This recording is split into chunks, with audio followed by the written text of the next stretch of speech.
Today we're going to work on a conservation of energy question that includes elastic energy.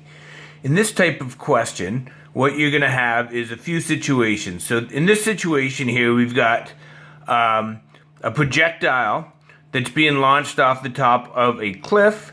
It's going to go on a projectile motion, so it's going to have some velocity at the top here, then it's going to come down and it's going to hit the ground at a lower level than the cliff.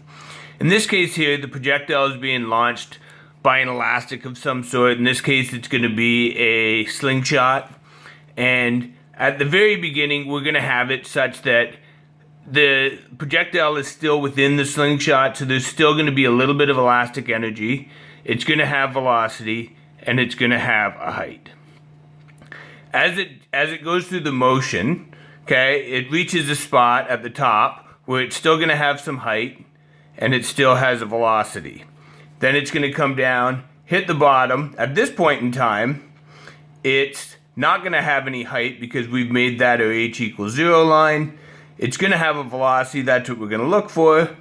And there's going to be no elastic energy because at this point it's not hitting a spring or anything like that. At the top, it didn't have any elastic energy either because, of course, as it flies, it's not going to be attached to a spring.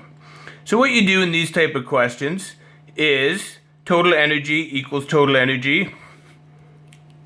Total energy equals total energy equals total energy. So you figure out what energies there are at each spot. So at this first spot, there's going to be elastic energy, there's going to be kinetic energy, and there's going to be gravitational potential energy. In the middle, there's only going to be gravitational potential and kinetic because there is no spring. And at the end, we are only going to have kinetic energy because there is no spring and there is no height. So what you do in these type of questions is you figure out where do you actually know the total amount of energy, because you need to have the total amount of energy in order to solve this problem. So most of the time it's at the first situation, which it is in this case.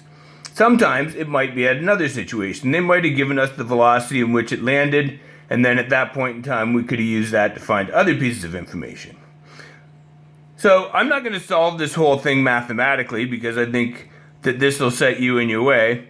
So if you find your total amount of energy here, you need to know one of the two types of energy or two of the three. You only have one type of energy that you can find at the other locations. So here we know all three of these, so this is our total energy. This will give us the total energy in the whole situation, which will be the total energy at 2 and the total energy at 3. So this will easily allow us to find the velocity at 3 because there's only one equation. Kinetic energy is 1/2 mv squared.